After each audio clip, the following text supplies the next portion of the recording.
창세기 1장 31절 하나님 말씀, 창세기 1장 31절을 합독합니다. 시작. 하나님이 그 지으신 모든 것을 보시니 보시기에 심히 좋았더라. 저녁이 되며 아침이 되니 이는 여섯째 날이니라. 아멘. 오늘 창세기 1장 31절을 중심으로 보케르 토브라는 제목으로 은혜를 나누겠습니다. 오늘 설교 제목은요, 보케르 토브입니다. 창세기 1장 27절을 다 같이 보겠습니다. 하나님이 자기 형상 곧 하나님의 형상대로 사람을 창조하시되 남자와 여자를 창조하시고, 성경은 말씀합니다.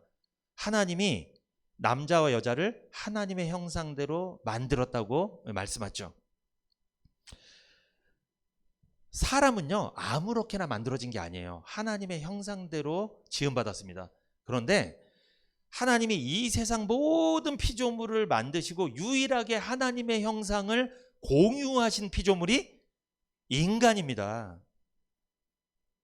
다른 모든 피조물에게는 하나님이 갖고 계신 형상을 나눠주시지 않았어요. 근데 이 하나님의 형상은요, 하나님의 생김새나 모습을 말하는 게 아닙니다. 하나님은 영이신 하나님이기 때문에 살과 피가 없어요. 모습이 없어요. 그렇다면 하나님의 형상이란 뭐냐? 하나님의 영적이고 도덕적인 성품을 말하는 거예요. 하나님의 속성을 말하는 거예요. 하나님의 어떤 성격을 말하는 거예요. 이것을 인간에게만 나눠주신 거예요. 왜 인간에게만 나눠주셨을까요? 우리는요, 누구랑 교제를 잘해요? 누구에게 내 마음을 나눠주죠? 나와 비슷한 사람, 나와 공감대가 형성된 사람한테 내 마음을 나눠주고 교제를 하죠. 하나님도 모든 피조물 중에 유일하게 마음을 나눠주고 공감대를 형성해서 교제할 만한 대상이 누구예요? 인간이에요. 그래서 인간을 하나님이 세밀하게 만드셨습니다. 하나님의 형상을 넣어주셨어요. 하나님의 성품을 넣어주신 거예요. 이것으로 볼 때 인간의 가치는 고귀합니다. 인간의 존엄성이라는 것은요, 여러분, 인간이 뭐 대단한 업적을 이뤘거나 뭐 대단한 역사를 이뤘거나 뭐 대단한 발명품을 만들어서 인간이 고귀한 게 아니고요, 하나님의 형상을, 하나님이 갖고 계신 성품을 나눠 받았기 때문에 인간은 고귀한 줄 믿습니다. 거기에 인간의 가치가 있는 거예요. 창세기 1장 27절에 창조하시되라고 나오죠. 이 말씀은요, 히브리어를 오늘 좀 말씀을 드려야 될 것 같아요. 히브리어로 이 바라라고 합니다. 바라. 이 바라는요, 무에서 유를 창조한 거예요. 그러니까 없는 것에서 있는 것을 창조하셨다는 거죠. 무에서 유를 창조했다는 것은 대단한 능력입니다. 어마어마한 권세입니다. 어마어마한 능력이에요. 사람을 창조하실 때 바라라는 히브리어를 사용하신 걸 보면, 무에서 유를 창조하셨다는 이 단어를 쓰신 거 보면 인간이 갖고 있는 능력이 무한하다는 거예요. 엄청나다는 걸 알 수가 있는 거예요. 진짜 그렇죠? 여러분 요즘 보세요. 인간들이 얼마나 대단해요. 가만히 보세요. 이 과학 문명 기술 발달하는 거 한번 보세요. 대단하잖아요. 다 누구한테 물려받은 거예요? 그게? 다 하나님이 그런 것들을 다 인간에게 부여하신 거예요. 그래서 인간이 그렇게 발달을 시키는 겁니다. 그런데 창세기 2장 7절을 같이 읽어볼까요? 창세기 2장 7절 시작. 여호와 하나님이 흙으로 사람을 지으시고 생기를 그 코에 불어넣으시니 사람이 생명이 된지라.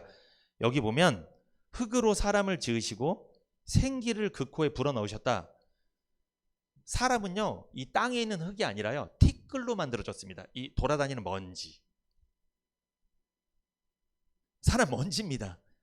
이 티끌, 먼지로요, 사람을 만드시고 거기에 하나님께서 생기를 불어넣으셨다. 피조물 중에 유일하게 하나님의 생기, 하나님이 호흡을 호 하고 불어넣으신 거예요. 누구밖에 없다? 인간밖에 없습니다. 그래서 인간의 가치가 존귀한 거예요. 하나님의 호흡을 불어넣은 유일한 존재가 인간이란 말씀입니다. 그런데 하나님께서 인간을 만드신 후에 가장 먼저 하신 일을 우리는 주목해야 돼요. 그게 뭐냐면 창세기 1장 28절 같이 한번 읽어봅니다. 시작. 하나님이 그들에게 복을 주시며 그들에게 이르시되 생육하고 번성하여 땅에 충만하라. 땅을 정복하라. 바다의 고기와 공중의 새와 땅에 움직이는 모든 생물을 다스리라 하시니라. 하나님이 그들에게 무엇을 주시며? 복을 주시며. 그러니까 하나님이 인간을 만드시고 제일 먼저 한 일이 뭐다? 복 주시는 일이에요. 여러분, 사람은요 하나님께 복을 받아야 삽니다. 하나님께 복을 받지 못하면 못 살아요. 우리가 받는 대표적인 가장 중요한 복이 뭘까요? 구원의 복, 구원받는 복, 죄를 용서받는 복, 그리고 삶 속에서 하나님이 인도해 주시고 지켜주시는 복. 이 구원의 복과 삶의 복, 그리고 한 가지 더, 하나님께 쓰임받는 복, 하나님의 일에 쓰임받는 복. 이 세 가지 복을 받아야 인간은요 인간답게 살 수 있어요. 하나님께 복을 받지 못하면요 인간답게 살 수 없습니다. 먹고 마시고 자고 한다고 사는 게 아니에요, 여러분. 하나님 만나야 됩니다. 하나님과 관계를 맺어야 돼요. 하나님께 복을 받고 살아야 돼요. 그래서 여러분, 우리는 하나님의 형상대로 지음받았잖아요. 하나님을 닮았잖아요. 하나님의 성품을 우린 부여받았잖아요. 그러면 인간 대 인간끼리 만날 때도 가장 먼저 해야 될 게 뭘까요? 복을 빌어주는 거예요. 한마디로 축복하는 겁니다. 그래서 샬롬이란 말 굉장히 좋습니다. 샬롬이 무슨 뜻이에요? 당신에게 평안하기를 원합니다, 이 뜻이잖아요. 당신의 삶이 그리스도 안에서 평안하기를 원합니다, 이 뜻이잖아요. 샬롬. 샬롬 하세요. 우리 한번 해볼까요? 샬롬. 살놈이 아니라 샬롬 해야 살놈 됩니다. 샬롬 해야 돼요, 여러분. 죽을 놈이 아니라 살 놈이 되려면 샬롬 하셔야 돼요. 축복을 하세요. 하나님도 인간을 처음에 만났을 때 축복을 하셨다는 거예요. 이것이 성경적입니다. 하나님이 원하시는 거예요. 하나님께서 인간에게 복을 주셨는데 여러분, 그 복의 내용이 뭐예요? 하나님이 그들에게 복을 주시며 그들에게 이르시되 생육하고 번성하여 땅에 충만하라. 이게 무슨 뜻입니까? 후손들 많이 낳으라는 거예요. 이 후손들은 육적인 후손도 많이 낳고 영적인 후손도 많이 낳으라는 거예요. 그러니까 육적인 후손, 자녀도 많이 낳고, 영적인 후손, 예수 그리스도를 통하여 구원받는 백성들도 많이 나오게 하라는 거예요. 이게 생육하고 번성하고 땅에 충만한 복입니다. 충만이라는 것은요 넓어지는 거예요. 확장되는 거예요. 그래서 좁아지는 건 하나님 뜻이 아닙니다. 축복합니다. 여러분의 인생이, 여러분의 삶이, 여러분의 가정이, 사업장이, 여러분의 삶의 터전이 확장되기를 축복합니다. 우리 교회가 확장되기를 축복합니다. 예, 확장되는 게 하나님 원하시는 거예요. 그런데 하나님의 순리대로 하지 않고 영리를 쓰는 사람들이 있죠. 언제? 창세기 11장에 보면 바벨탑을 쌓습니다. 벽돌을 굽고 진흙 대신 역청을 발라서 바벨탑을 올립니다. 이 바벨탑이라는 건 확장된 거예요? 거기 좁은 데 모인 거예요? 좁은 데 모여서 하늘로 올라가려고 그랬어요. 하나님이 되려고 그랬어요, 그들이. 하나님이 물로 심판을 다시 하실까 봐 그게 믿어지지 않으니까 하나님 무지개를 주시면서 약속을 하셨어요. 물 심판하지 않겠다고. 약속이 안 믿어지니까 자기들끼리 모여서 그 좁은 데서 올립니다, 탑을. 여러분, 좁아지는 건 하나님의 섭리가 아니에요. 그건 인본주의예요. 우리끼리 막 우리만 모여갖고. 그래서는 안 됩니다. 이 말씀도 확장돼야 되고 복음도 확장돼야 되고, 그래서 선교도 하는 거고 전도도 하는 거고. 그게 하나님 원하시는 거예요. 하나님 싫어하는 건 우리끼리 싫어합니다. 하나님께서 복을 주셨는데 여러분 여기 보세요. 땅을 정복하라 나오죠. 땅을 정복하라는 건 정말 정복하라는 것인데, 이것은 짓밟는 걸 말하는 게 아니에요. 세상에서 정복의 개념은 짓밟고 군림하는 거잖아요. 그 뜻이 아니라 정복하는 것은 어떻게 정복? 사랑으로 정복해라. 사랑하는 마음, 하나님이 만드신 이 모든 자연과 모든 피조물들을 귀하게 여기는 마음, 아끼는 마음으로 돌봐주고 케어하라는 거예요. 이게 정복이에요. 예수님이 그렇게 하셨죠. 여러분, 예수님은 어떻게 세상을 정복하셨죠? 그의 십자가의 피로, 희생으로, 사랑으로 정복하셨죠. 근데 로마는요, 예수님 오셨을 때 그 로마 황제는요 힘으로 정복했어요. 폭력으로, 돈으로, 명예와 권력으로. 그건 세상 사람들이 하는 짓이에요. 우리 그리스도인들도 사랑으로 정복해야 될 줄 믿습니다. 이 땅을 정복하라. 굴림이 아니라고 말씀드렸어요. 그런데 땅은요 정복해야 하는 대상이지 섬기고 숭배하는 대상이 아님을 또 말씀하는 거예요. 그러니까 땅에 있는 것들을 절대로 우상 숭배하거나 섬기면 안 돼요. 땅은 정복의 대상입니다. 숭배의 대상이 아님을 말씀한 거예요. 그리고 바다의 고기와 공중의 새와 땅에 움직이는 모든 생물을 다스리라 했죠. 바다의 고기, 공중의 새, 땅에 움직이는 모든 생물, 모든 동식물들을 다 다스리라는 거예요. 근데 이 다스리라는 것도 굴림이 아니라 사랑으로 아끼고 보호해주고 이 식물이 잘 자랄 수 있도록 케어해주라는 거예요. 발전할 수 있도록 도와주라는 거예요. 바다의 고기라는 뜻이 좀 영적인 의미가 있는데 이것은 물질의 권세를 말하는 거예요. 물권, 바다의 고기, 그리고 공중의 새는 영적인 권세를 말하는 겁니다. 영권. 그리고 땅에 움직이는 모든 생물은 인권을 말하는 거예요. 사람을 다스릴 수 있는. 그래서 하나님이 최초의 복을 주신 건 물권을 줬어요. 물질의 권세를 주셨어요. 돈을 비롯하여 모든 물질을 다스릴 수 있는 권세를 주셨어요. 그리고 공중의 새, 영권. 이게 무슨 뜻이에요? 영적인 권세? 여러분, 우리가 복음을 전하면 저 사람이 구원받을 수 있고 우리가 복음을 안 전하면 구원을 못 받을 수도 있습니다. 이 영적인 세계를 다스릴 수 있는, 천국과 지옥을 보낼 수 있는 이 영적인 세계를 다스릴 수 있는 권세가 인간에게 처음에 주어진 거예요. 예수님 믿습니까? 구원 받으셨어요? 여러분은요, 물권이 회복된 거고 온 거고요. 모든 물질 세계를 다스릴 수 있고요. 무슨 권세? 공중의 새, 영권. 내가 복음 전하면 구원도 받고 복음 안 전하면 구원도 못 받고. 놀라운 권세가 온 거예요. 지금 이 영권. 내가 기도하면 하나님께서 막 들어주시고 내가 기도하면 사단이 막 물러가고 이런 놀라운 권세가 온 거라고요. 그런데 땅에 움직이는 모든 생물을 다스리는 것, 이건 인권입니다. 사람이 사람을 다스리게 됐습니다. 여러분, 사람이 누굴 조종해요? 사람은 사람을 조종하는 거예요. 사장님은 직원을 조종하고 윗사람이 아랫사람을 조종하고, 이게 인권이에요. 하나님이 부여하신 권리예요. 놀라운 복이죠. 한마디로 하나님은요, 하나님 대신 이 세상을 다스릴 수 있는 왕을 세워주신 거예요. 그게 누구다? 첫사람이었던 아담이었습니다. 그런데 이렇게 큰 복을 받았는데 여러분 보세요. 이 세상에 있는 아직 예수님을 믿지 않는 불신자들, 죄인들은 이 많은 복을 받은 것을 알고 있습니까? 모르고 있습니까? 모르고 있습니다. 여러분은 알고 계세요? 이 많은 복을 받았다는 거? 여러분, 복 받은 것을 알고 깨닫는 게 진짜 복입니다. 진짜 문제가 뭔지 아세요? 복이 없어서가 아니라 복을 받았는데 그걸 인식하지 못하는 게 진짜 문제예요. 복을 받았는데 내가 복 받았다는 걸 깨닫지 못하니까 뭐만 나온다? 감사가 없고 불평만 나오는 것입니다. 복 중의 복은 하나님께서 주신 은혜와 복을 알고 깨닫는 거예요. 그런데 왜 우리가 못 깨달을까요? 우리가 왜 모를까요? 이 모든 것을 다 하나님 주셨는데 왜? 우리가 하나님 앞에 죄를 지었기 때문입니다. 죄를 졌어요. 죄 때문에 하나님께서 우리에게 복을 주신 것을 우리가 깨닫지 못하는 거예요. 알지 못하는 거예요. 분명히 복은 받았는데. 창세기 1장 26절 시작.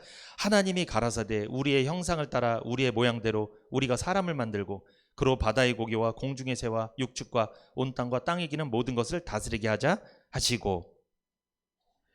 여기 보면 여러분, 창세기 1장 26절은요 사람이 만들어지기 전에 하나님이 하신 말씀이에요. 이때는요 하나님이 사람을 아직 만들기 전이에요. 그런데 만들기 전에 하나님께서 사람을 만들기로 계획을 하셨죠. 여기 보니까, 여기 보면 우리라고 나오죠. 왜 하나님이 내가라고 안 하고 왜 우리라고 하셨을까요? 이것은 삼위일체 하나님을 말합니다. 성부, 성자, 성령 하나님께서 협동으로 사역하셨다는 거예요. 그래서 우리라고 표현된 거예요. 여러분, 창세기 1장 1절에 보면 태초에 하나님이 천지를 창조하셨다. 이것은요 성부 하나님의 사역입니다. 성부 하나님께서 천지를 창조하셨어요. 창조의 사역을 하신 거예요. 그런데 창세기 1장 2절에 땅이 혼돈하고 공허하며 흑암이 깊음 위에 있고 하나님의 신은 수면에 운행했다. 여기 보면 하나님의 신이 수면에 운행했다고 나오죠. 이것은 성령 하나님의 사역을 말하는 거예요. 그리고 3절에 하나님이 가라사대 빛이 있으라 하심에 빛이 있었고, 하나님이 빛이 있으라 하신가 빛이 있었잖아요. 비쳤잖아요. 이 빛은 예수 그리스도를 말해요. 그러니까 창세기 1장 3절은 성자 하나님 예수님을 말하는 거예요. 창세기 1장에 성부, 성자, 성령 삼위일체 하나님이 등장합니다. 그 하나님께서 성부, 성자, 성령 삼위일체 하나님이 함께 이 창조의 사역을 하신 거예요. 하나님께서 인간을 창조하신 목적이 뭐예요? 창세기 1장 26절 보니까 하나님이 가라사대 우리의 형상을 따라 우리의 모양대로 우리가 사람을 만들고 그로 바다의 고기와 공중의 새와 육축과 온 땅에 기는 모든 것을 다스리게 하자 하시고, 그러니까 다스리게 하려고, 하나님이 창조하신 모든 것들을 다스리게 하려고 하나님이 인간을 창조하신 거예요. 그게 인간의 창조 목적이죠. 그런데 여러분, 아까도 말씀드렸죠. 인간이 창조되기 전에 하나님이 계획을 먼저 세우셨다는 거죠. 그러면 하나님은 사람을 만들었을 때 즉흥적으로 만들었다는 거예요? 계획적으로 만들었다는 거예요? 계획적으로. 축복합니다. 여러분, 살아갈 때 너무 염려하지 마세요. 여러분을 향한 하나님의 계획이 다 있습니다. 그게 안 믿어지면 염려하는 건데 믿으세요, 여러분. 지금 눈에 안 보이고 손에 안 잡힌다고 해서 하나님이 놀고 계신 게 아니에요, 여러분. 염려하지 마세요. 하나님 지금 일하고 계십니다. 무지하게 일하고 계세요. 하나님이 사람을 만들기 전에 이미 사람의 창조 목적을 세워두시고 그를 어떻게 사용하실지 계획을 다 세워두셨다는 거예요. 아이를 임신한 부모는요, 아이를 출산하기 전에 이 아이가 태어나서 입어야 할 것, 먹어야 할 것, 어디서 재워야 할 것 다 준비해 놓습니다. 그 아이는 걱정 없이 태어납니다. 그냥 부모가 주는 대로 받아 먹습니다. 우리가 그렇게 살면 돼요. 하나님께서 여기 모인 우리 성도님들, 우리 새가족들 위해서 다 준비해 두신 줄 믿습니다. 염려하지 마세요. 삼위일체 하나님께서 철저하게 아예 세밀하게 준비해 두셨어요. 이제 우리는 뭐 하기만 하면 되는 거예요? 아멘하고 받아 먹으면 되는 거예요. 믿음으로. 그 대신 믿음이 있어야 되겠죠. 믿음으로. 오늘 본문입니다. 같이 읽어봅니다. 창세기 1장 31절 시작. 하나님이 그 지으신 모든 것을 보시니 보시기에 심히 좋았더라. 저녁이 되며 아침이 되니 이는 여섯째 날이니라. 자, 창세기 1장을 보면요, 여러분 반복되는 말이 있는데 보시기에 좋았더라란 말이 반복이 돼요. 이게 어디에 반복됐냐면 다 찾지는 마세요. 창세기 1장 4절에, 그리고 창세기 1장 10절, 1장 12절, 1장 18절, 1장 21절, 1장 25절, 1장 31절까지 총 7번이 보시기에 좋았더라라고 반복됩니다. 그런데 이 7이란 숫자는요, 유대인들은요 숫자에다가 의미를 부여하는 걸 너무 좋아해요. 그래서 유대인의 숫자 1은요 하나님을 상징합니다. 그리고 몇 번 반복됐어요? 보시기에 좋았더라? 7번. 7은요 유대인에게 완전수입니다. 그래서 성막 안에 들어가 보면 성소를 밝히는 촛대가 있습니다. 그 촛대가 7갈래로 돼 있습니다. 완전수예요. 왜 보시기에 좋았더라란 말이 7번 반복됐을까요? 하나님께서 모든 만물을 창조를 딱 하셔서 마지막으로 인간까지 창조하셔서, 그래서 보시기에 심히 좋았다. 뭡니까? 내가 창조한 게 너무나 완벽하다, 완전하다. 그러니까 여러분, 아침에 거울 보시고 너무 실망하지 마세요. 너무 그러지 마세요. 하나님이 보시기에 좋았더라 하시잖아요. 아니, 우리 아버지가 보시기에 좋았더라 하는데 왜 내가 그렇게 나를 보고 절망하냐고요. 잘 보세요. 부모님들 잘 생각해 보세요. 언제 가장 마음이 아파요? 내 자녀가 거울 보고 에이 왜 이렇게 생겼나, 이 모습을 봤다고 생각해 봐. 화장실에서 이렇게 내 자녀가 그러고 있어. 막 얼굴을 쥐어뜯고 나 왜 이렇게 생겼나, 나 왜 이 모양인가. 그 모습 보면 얼마나 마음이 아플 거예요. 부모가. 마찬가지예요. 축복합니다. 여러분, 요즘에 좀 힘드시더라도 이런 고백을 많이 하셔야 돼요. 보시기에 좋았더라. 좋았더라 고백을 많이 하셔야 돼요. 좋았더라. 지금 형편이 좀 어렵더라도 에이 하나님께서 계획 가운데 좋은 대로 인도하시겠지, 이렇게 생각하셔야 돼요. 생각을 좀 바꾸세요. 그냥 생각하는 대로 끌려다니지 마시고 생각을 좀 전환을 하세요. 좋았더라. 좋습니다. 저는 오늘 굉장히 좋습니다.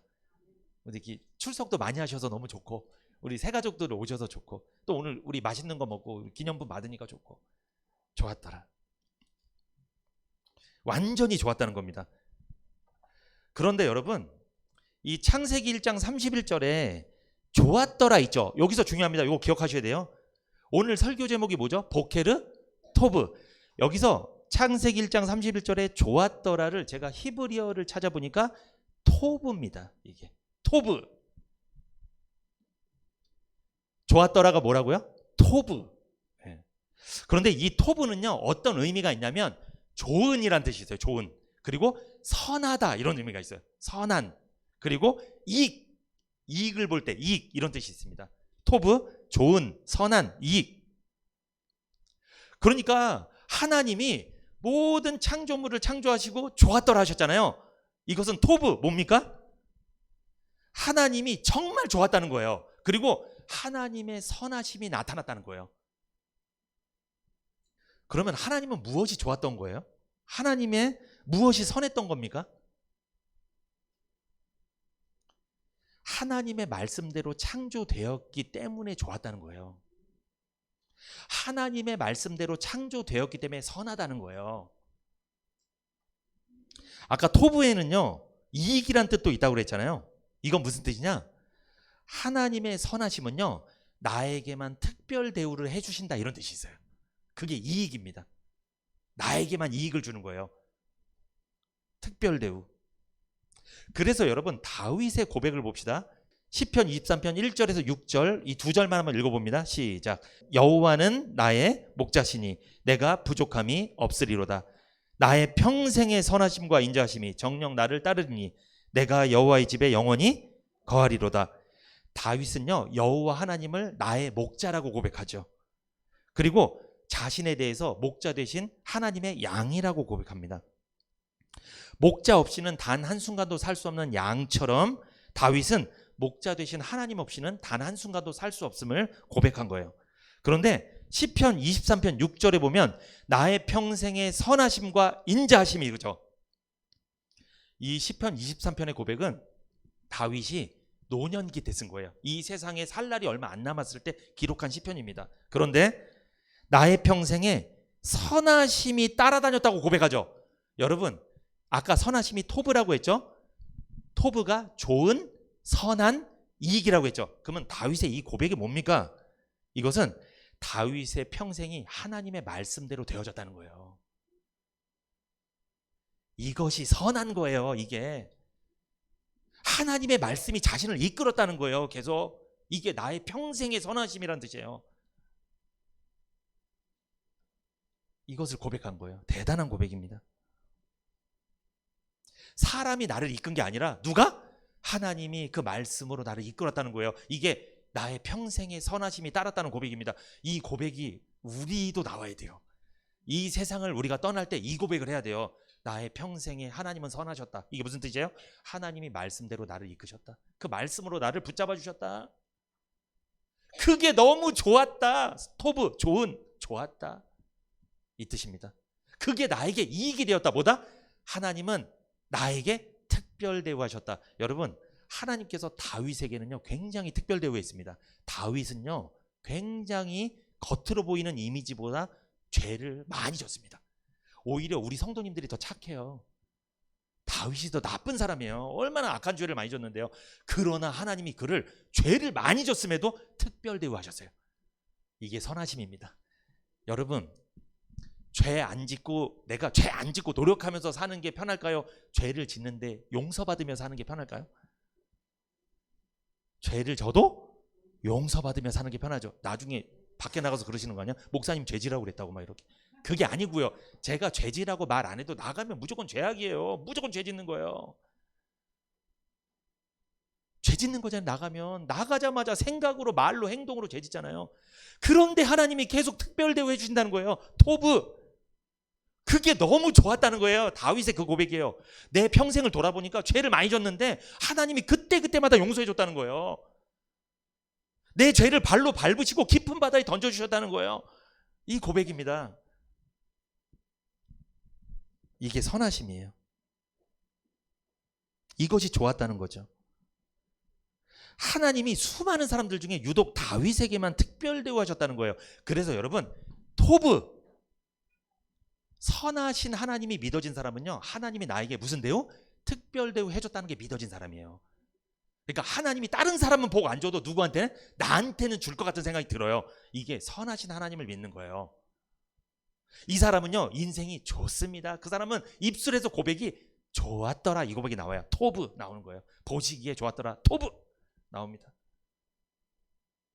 근데 하나님이 나 차별 대우하는 것 같아. 나 특별히 대우하는 것 같지도 않아. 이러면 토브가 안 나오겠죠. 좋았더라가 아니라 에이 나빴더라. 에이. 이렇게 말하겠죠. 구원 받았습니까? 구원받은 성도는요 특별 대우 받았습니다. 왜? 하나님께서 이 세상의 수많은 사람 중에 복음을 들려주시고 예수가 믿어지게 하시고 하나님 자녀 삼아주신 건 이미 무슨 대우? 특별 대우 받은 거예요.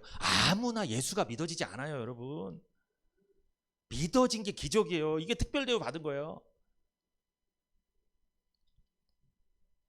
그러므로 하나님께 특별 대우 받으신 구원받은 성도들은 그 특별한 대우 받은 것을 나만 누리지 말고 다른 사람도 특별 대우 받도록 복음을 전해야 될 줄 믿습니다. 창세기 1장 1절에서 2절 한번 읽어봅니다. 시작. 태초에 하나님이 천지를 창조하시니라. 땅이 혼돈하고 공허하며 흑암이 깊음 위에 있고 하나님의 신은 수면에 운행하시니라. 하나님께서 인간을 처음 만드시고 복을 주셨는데 생육하고 번성하고 충만하고 땅을 정복하고 땅에 움직이는 모든 생물을 다스리라고 다스릴 수 있는 복을 주셨는데 그걸 왜 못 누리고 있다 지금? 뭐 때문에? 죄 때문에. 그래서 여러분 창세기 1장 1절에서 2절을 보면 실제 천지가 창조되는 내용을 설명한 게 맞지만 이 내용 안에는 깊은 뜻이 담겨 있어요. 무슨 뜻? 이 안에는요 죄인의 모습이 여기 나온다는 거예요. 여러분 창세기 1장 1절은 제가 아까 하나님의 일방적인 선언이라고 말씀드렸습니다. 그런데 창세기 1장 2절 보시면 창세기 1장 2절은요 이 천지가 창조되기 전의 모습을 보여주는 거예요. 어떻게 돼 있어요? 보니까 혼돈하고 공허하며 흑암이 깊음 위에 있죠. 여러분 혼돈이 뭡니까? 마구 뒤섞여 있어서 갈피를 잡을 수 없는 거예요. 어찌해야 할지 모르는 거예요. 이게 혼돈입니다. 공허는 뭐예요? 이 공허함은요 텅 비어서 아무것도 남는 게 없고 실속이 없어 헛되고 무엇부터 해야 할지 모르는 혼돈 상태. 이게 공허입니다. 그리고 흑암이 뭐예요? 앞이 깜깜해서 어디로 가야 할지 모르는 상태. 이게 흑암입니다. 이거 쉽게 이야기하면 뭐예요? 질서가 없는 거예요. 누가 생각나요? 제가 설명드린 거 다 들어보니까 죄인입니다. 우리가 이 세상 태어나서 질서 없이 삽니다. 이게 죄인의 모습이에요. 그런데 놀라운 것은 이렇게 질서가 없는 상태에서 하나님은 창조를 시작했어요. 한마디로 질서가 없는 죄인들에게 질서를 넣어주시는 거예요. 누구를 통해서? 예수 그리스도를 통해서. 복음을 들려주셔서 질서를 잡는 거예요. 혼돈, 공허, 흑암을 물러나게 하시는 거예요. 평안함과 기쁨과 확신을 주시는 거예요. 이 안에. 창세기 1장 1절에서 2절은요 죄인의 모습이에요. 이게 천지가 창조되기 전에는 혼돈했습니다. 공허했습니다. 흑암이 깊음 위에 있었습니다. 구원받기 전 사람들의 상태 아닌가요? 구원받기 전 사람들 생각해 보세요. 죄인으로 태어났기 때문에 마구 뒤섞여 있습니다. 이 생각 저 생각이 뒤섞여 있습니다. 갈피를 못 잡습니다. 어찌 살아야 할지 모르며 살고 있습니다. 텅 비어서 아무것도 남는 게 없습니다. 실속이 없는 일들만 합니다. 무엇부터 해야 할지 모르죠. 이게 공허한 거예요. 해도 만족이 없고 앞이 캄캄합니다. 내일은 뭘 먹고 살아야 될지 미래가 불투명해요. 흑암의 상태입니다. 아무것도 보이지 않아요. 이런 무질서의 상태에서 하나님의 역사가 시작됐다는 거죠. 그래서 여러분 질서가 없다는 것은 죄인들이잖아요. 그들은요 하나님과의 질서도 무너져 있기 때문에 죄 때문에 하나님 앞에 죄 지었다는 것도 몰라요. 무감각합니다. 영적으로 이 한센병에 걸린 거예요. 한센병에 걸리면 아픈지 모르잖아요. 무감각이에요. 감각이 없어요. 내가 하나님 앞에 죄인인 걸 인식을 못해요. 그러니까 예수가 필요 없는 거예요. 환자라고 내가 인식이 돼야 병원에 갈 거 아니에요. 내가 아프지 않다는데 왜 병원에 가요? 안 가죠. 지금 그 상태인 거예요. 지금 이게 혼돈하고 공허하고 흑암이 깊음 위에 있는 상태예요. 무질서하고 감각이 죽은 거예요. 잘 보세요. 하나님이 창세기 1장 31절에 지으신 모든 것을 보시니 좋았더라 한 것은요 질서가 잡혀서 좋은 거예요? 무질서한 거 좋은 거예요? 질서가 잡혔기 때문에 좋았더라 하신 거예요. 첫째 날, 둘째 날, 셋째 날 탁탁 질서를 잡은 거예요. 하나님이. 여러분 질서가 잡힌 게 좋습니다. 얼굴에 눈이 있죠. 코가 있고 입이 있어요. 눈이 코 밑에 있으면 질서가 없는 거죠. 그걸 괴물이라고 합니다. 눈은 눈 위치에 있어야 되고 코는 코 위치에 있어야 되고 입은 입 위치에 있어야 돼요. 하나님이 지정하신 그 자리에 있어야 돼요. 그래야지 아름다운 거예요. 이게 선한 거예요. 이게 좋은 거예요. 그래야지 이쁘다 좋았더라 말이 나오는 거예요. 그런데 죄를 져서 하나님과 관계도 끊어지고 무질서하고 하나님께 죄인이라는 사실도 모르고 무감각하고 이러면요, 보시기에 심히 좋았더라라는 고백이 안 나옵니다. 그래서 토브란 말이 안 나와요. 하나님이 선하신 하나님이라고 믿어지지 않는 거예요. 내가 특별 대우 받았다는 생각이 안 들어요. 왜? 구원을 못 받았으니까. 죄를 용서받지 못했으니까. 하나님 만난 적이 없으니까. 죄 때문에 그렇습니다. 그래서 너무나 그 상태를 보다 못한 하나님께서 창세기 1장 3절에서 4절 시작. 하나님이 가라사대 빛이 있으라 하심에 빛이 있었고 그 빛이 하나님 보시기에 좋았더라. 하나님이 이 빛과 어둠을 나누사. 여러분, 하나님이 결국 혼돈 공허 흑암 중에 그 깜깜한 상태에서 무엇이 있으라? 빛이 있으라. 여러분, 우리 어두운 데 들어오면 뭐부터 켜요? 스위치부터 올리죠. 스위치 올리면 바로 빛이 들어오는 거예요. 하나님이 빛이 있으라 하시니까 빛이 왔습니다. 그런데 여러분, 이 빛은요, 혼돈과 공허와 흑암을 물러가게 하는 거예요. 어둠을 물러가게 하는 거예요. 그리고 무질서와 영적인 무감각을 물러가게 하는 빛입니다. 그런데 이 빛이요, 태양빛이 아닙니다. 태양은요, 하나님께서 4일 차에 만드셨습니다. 근데 지금 이 며칠째예요? 첫째 날입니다. 첫째 날에 태양이 없었습니다. 그러면 이 빛의 정체가 뭘까요? 이 빛은 우리가 보는 이 가시광선, 적외선 이런 빛이 아니에요. 이 빛의 정체에 대해서 바울이 해석을 해놨습니다. 대단한 사람이죠. 창세기 1장 3절에 대해서 바울이 고린도후서 4장 6절에서 해석을 했는데 시작. 어두운 데서 빛이 비치리라 하시던 그 하나님께서 예수 그리스도의 얼굴에 있는 하나님의 영광을 아는 빛을 우리 마음에 비추셨느니라. 이 빛이 뭐냐면 쉽게 이야기하면 예수님의 빛이에요. 하나님께서 창조하셨을 때 빛이 빛이라 하셨던 그 빛은 누구의 빛? 예수님의 빛, 생명의 빛이에요. 그래서 혼돈하고 공허하고 흑암 중에 있는 사람이 예수님의 빛, 생명의 빛이 딱 빛이잖아요. 이 안에 있었던 혼돈, 공허, 흑암, 죽음에 대한 두려움, 지옥 갈 것 같은 공포, 죄를 용서받지 못한 이 죄책감, 우울한 마음, 상처, 아픔, 이런 모든 게 다 나가는 거예요. 왜? 후레쉬 한번, 스위치 한번 올리면 어둠이 사라지는 것처럼 그냥 단박에 사라져버리는 거예요. 예수 그리스도의 빛이 비춰지면. 혼돈과 공허와 깊은 흑암 중에 무질서한 곳에서 빛이 있으라 창조하시고 어둠에서 빛을 나누신 창조주 하나님께서 죄인을 구원하시기 위해서 동일한 역사를 하신 거예요. 죄로 인해 혼돈과 공허와 흑암 중에 무질서하고 영적으로 무감각하며 죄가 죄인지도 모르고 하나님을 모르는, 하나님과의 관계가 끊겨 어둠 가운데 머물고 있던 죄인들, 고통 중에 있던 죄인들을 하나님이 불쌍히 여기셔서 이 세상을 창조하실 때 빛을 비춰주신 것처럼 복음의 말씀을 전해서 그 말씀을 마음속에 비춰준 거예요. 그러면 여러분 지금도 뭘 받고 있는 거예요? 여러분은 빛을 받는 거예요. 말씀의 빛을 받는 거예요. 이 복음의 빛, 이게 창세기 1장 3절의 빛입니다. 이 빛이 사람을 살리는 거예요. 영혼을 살리는 거예요. 그래서 요한복음 8장 12절에 시작. 예수께서 또 일러 가라사대 나는 세상의 빛이니 나를 따르는 자는 어두움에 다니지 아니하고 생명의 빛을 얻으리라. 예수님이 자신을 빛이라고 했습니다. 생명의 빛. 예수님을 만난 사람은 밝아요. 그래서 이 마음도 밝고요, 얼굴도 밝습니다.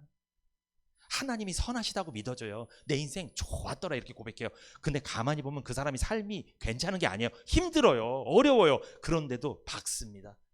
그리고 하나님이 이 고난을 통해 반드시 좋은 것을 주시는 과정이겠지. 해석을 잘합니다.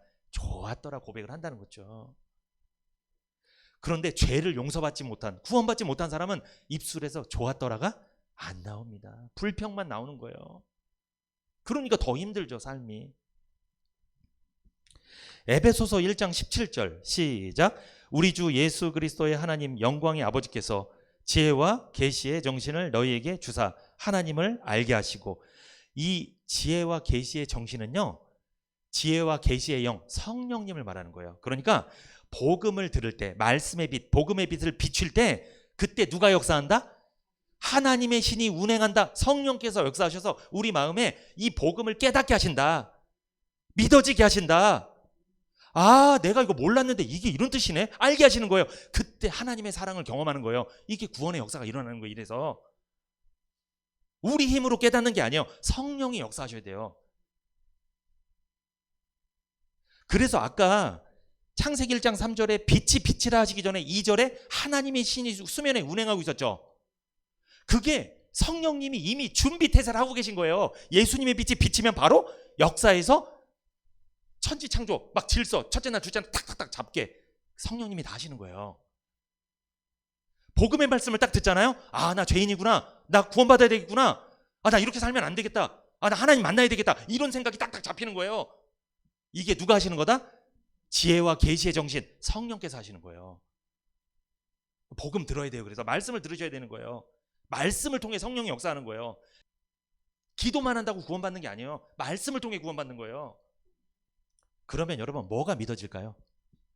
예수님의 빛이 마음속에 비치면 첫 번째 하나님의 사랑이 믿어집니다.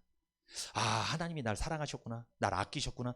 하나님이 나를 하나님의 형상대로 존귀하게 만들어주시고 이렇게 복을 주셨는데 내가 죄를 짓고 떠났었구나. 그걸 모르고 살았구나. 이 바보. 이게 깨달아지면서 아, 하나님 나 진짜 사랑하시는구나. 그래서 이렇게 복음을 들려주시는구나. 이게 믿어지는 거예요. 하나님의 사랑이 믿어집니다. 그래서 요한일서 4장 9절에 하나님의 사랑이 우리에게 이렇게 나타난 바 되었으니 하나님이 자기의 독생자를 세상에 보내심은 저로 말미암아 우리를 살리려 하심이니라. 하나님의 사랑이 우리에게 나타났다는 게 믿어진 거예요. 요한복음 3장 16절 시작. 하나님이 세상을 이처럼 사랑하사 독생자를 주셨으니 이는 저를 믿는 자마다 멸망치 않고 영생을 얻게 하려 하심이라. 하나님이 독생자를 주신 이유는 죄인을, 우리를 사랑하셨기 때문에 주셨구나. 이게 믿어지는 거예요. 이게 지혜와 계시의 정신을 받은 거예요. 복음의 빛이 비친 거예요. 예수님의 빛이 비친 거예요. 로마서 5장 8절에 우리가 아직 죄인 되었을 때 그리스도께서 우리를 위하여 죽으심으로 하나님께서 우리에 대한 자기의 사랑을 확증하셨다.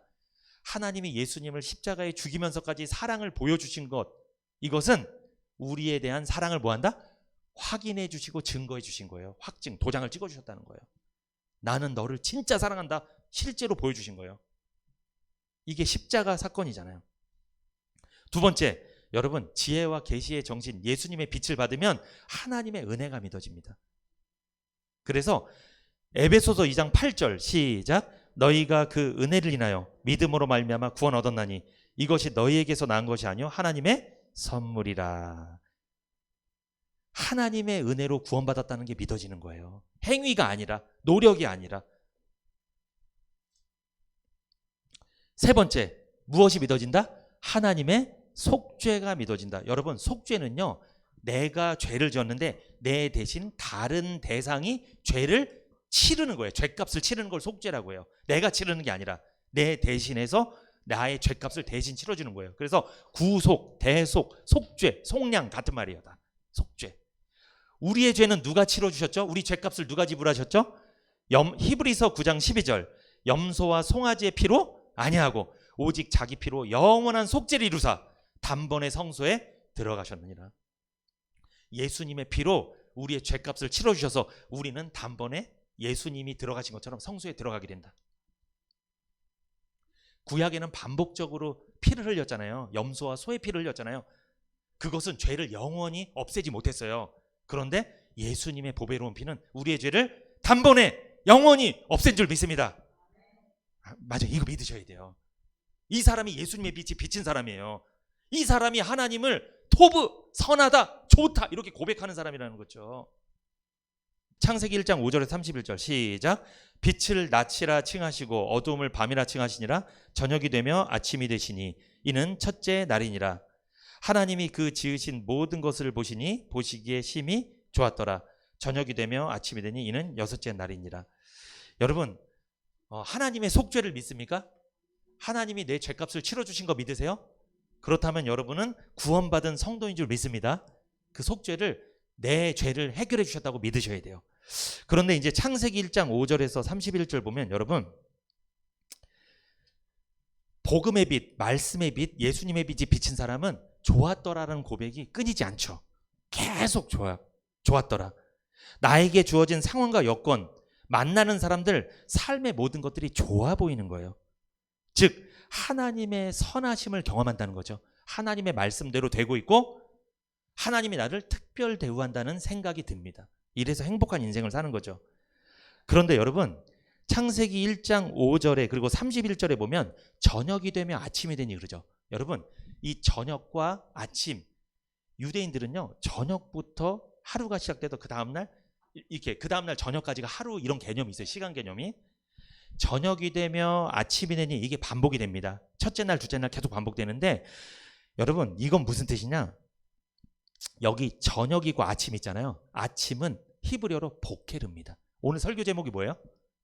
보케르 토브잖아요. 아침이 보케르. 그러면 보케르 토브는 무슨 뜻이에요? 보케르 토브. 토브가 좋은이란 뜻이잖아요.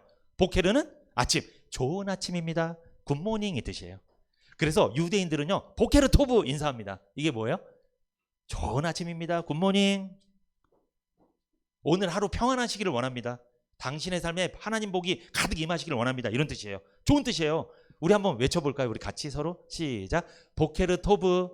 이거 인사 좀 많이 해주세요. 오늘 설교 제목이긴 하지만 보케르 토브. 좋은 아침입니다. 그런데 내가 지금 처한 상황이 안 좋은데도 이런 고백이 나온다는 거예요. 보케르 토브.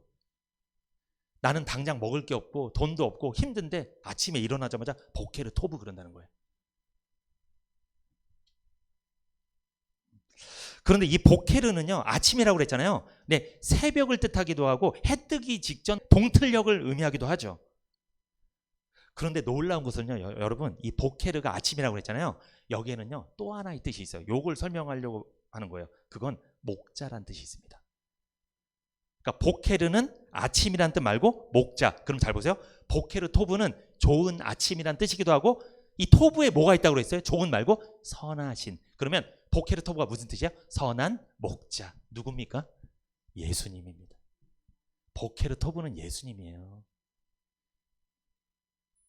예수님의 빛이 당신의 항상 비치기를 원합니다. 복음의 빛이, 말씀의 빛이 당신을 항상 이끌기를 원합니다. 엄청난 축복입니다. 이 보케르 토브는 선한 목자 되신 예수님이 항상 당신을 이끌기를 원합니다. 보케르 토브. 그게 좋은 아침입니다. 그러니까 유대인들은요 메시아를 기다리는 사상이 있었어요. 유대인들은 예수를 믿지는 않지만, 예수를 메시아로 인정하지는 않고 있지만, 그들은 구약 때부터 메시아, 구원자를 기다리고 있었어요. 물론 로마를 뒤엎고 이 세상을 엎어버리고 자기들의 세계를 다시 회복시킬 강력한 메시아를 원하고 있지만, 예수님은 그에 해당되지 않아서 그들이 죽였잖아요. 그런데 유대인들은 메시아를 기다렸기 때문에 보케르 토브, 선한 목자, 이렇게 인사를 했다는 거예요. 그럼 뭐예요 이게? 그들이 메시아를 기다리고 있다는 인사예요. 그게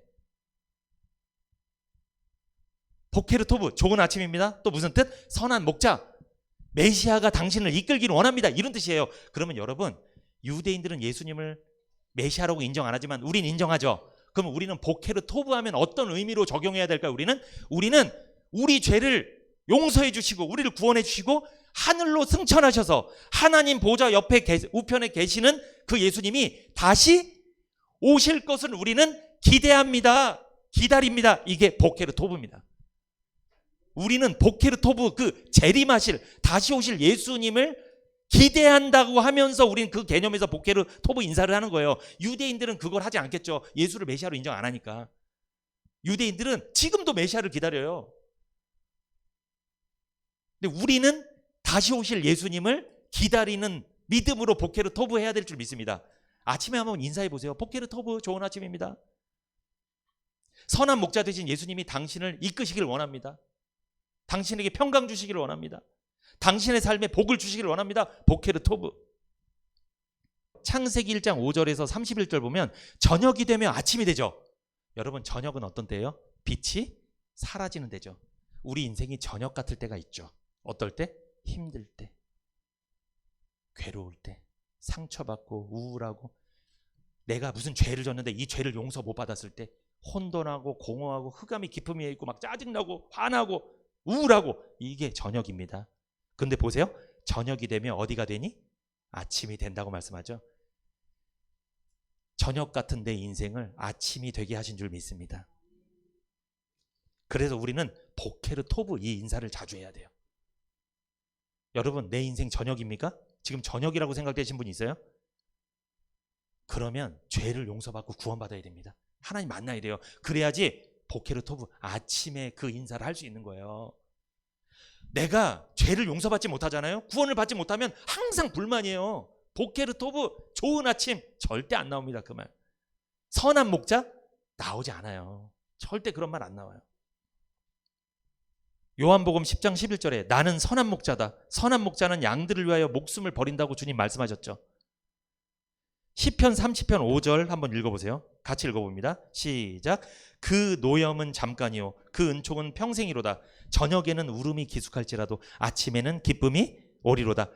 저녁 같은 인생, 울기만 했는데 슬프기만 한 그 상처받은 내 인생, 우울한 내 인생을 어떻게 하겠다? 울음이 기숙할지라도 아침에는 기쁨이 오리로다. 보케르 토브. 죄로 인해서 하나님과 단절되어 저녁 내내 밤새 눈물을 흘리더라도 찬란한 태양이 뜨는 기쁜 아침을 맞이하게 해주신다는 약속입니다. 보케르, 아침이죠. 목자란 뜻이 있다고 그랬죠. 보케르 토브, 선한 목자 되신 예수님의 빛이 마음에 비추면 저녁 같은 슬픈 인생이 찬란한 태양이 뜨는 아침 같은 밝은 인생으로 변화된다는 거예요. 죄인이 의인으로 변화되고 지옥에서 천국으로 변화되는 거죠. 말라기 4장 2절 읽고 마치겠습니다. 말라기 4장 2절 시작. 내 이름을 경외하는 너희에게는 의로운 해가 떠오라서 치료하는 광선을 바라리니 너희가 나가서 외양간에 나온 송아지같이 뛰리라. 의로운 해가 떠오릅니다. 언제 떠올라요? 해는 아침. 보케르, 아침에 의로운 해가 떠오릅니다. 의로운 해는 누굴 말하는 거예요? 예수님을 말하는 거예요.